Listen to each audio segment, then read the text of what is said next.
today's episode of me torturing myself, I'll be eating my mic because there's a fan running in the background. Yep, that's right. I made a macro to play Cookie Clicker for me.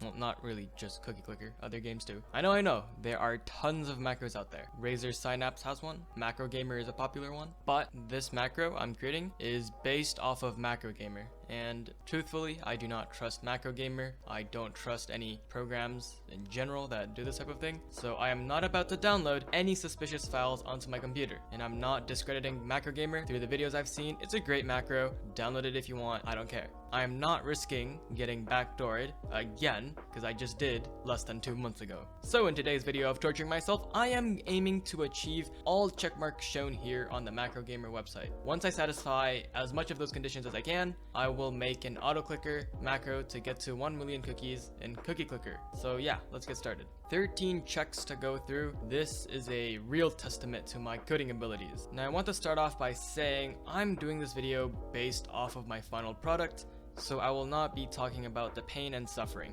Rather, I'll show you how I satisfied as much of these 13 checkmarks as I could. I want to start off with the most basic macro. This is to have a method to, quote, play back mouse movements and clicks. That can be done with a Java class called robot. All I need to do is create a class where my code can call. Whenever there's an event that should be run, a specific set of instructions will be called in that class. It's called executor.java. Now here's an issue. In mouse move events, I realized that the Windows zoom factor kind of ruins how Java interprets the screen. So we have to scale the X and Y coordinates to fit our screen resolution. Now Java is pretty quick with this, so millisecond input delays is down as well. 2 down, 11 more to go. Now, I want to create an editor so we can create these events to run. I'll make this quick and create it using IntelliJ's window builder. A bit of dragging and clicking later, I got this beautiful window. You can edit the name of the macro, insert an item, remove an item, move items up and down a list, edit an item's value, so changing how long a delay would be or which button to click. A duplicate button is also there, as well as a save and cancel button. This list contains the following. So obviously you can, quote, manually control the up and down events. This is also shown in the executor.java class. So 3 goals down, so that is 3 goals in total. We're not done yet. Quote, smart macros using wait events, and quote, simple to use macro editor. 8 more to go. In the editor, I want the user to be able to bind this macro to a key event. For now, I have half a goal, bind to a keyboard button.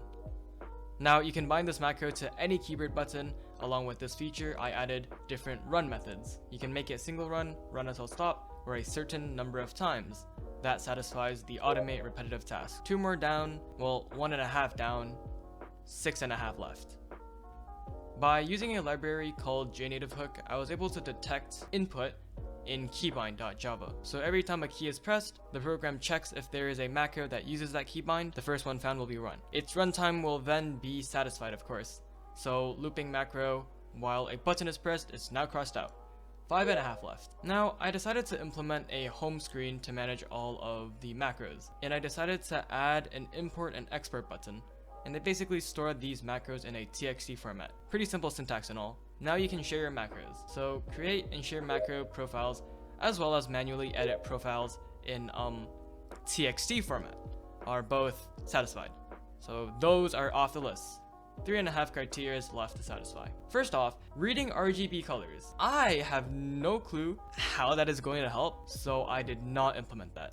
And remapping keyboard buttons, it's too complicated, so I'm opting that out. Finally, recording mouse and keyboard presses. This was pretty simple to achieve by using JNativeHook, and I would not advise changing these generated macros because they are hella long. Now that I've satisfied as many criteria as I could, let's see how well I've done. Now out of the 13 criteria, I have satisfied all of them except for 2.5. That's a solid 77.77%.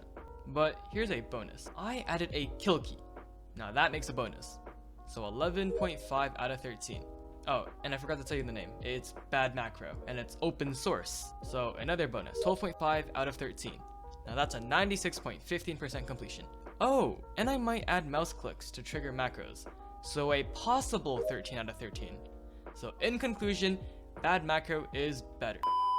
Alright, here is my macro getting 1 million cookies.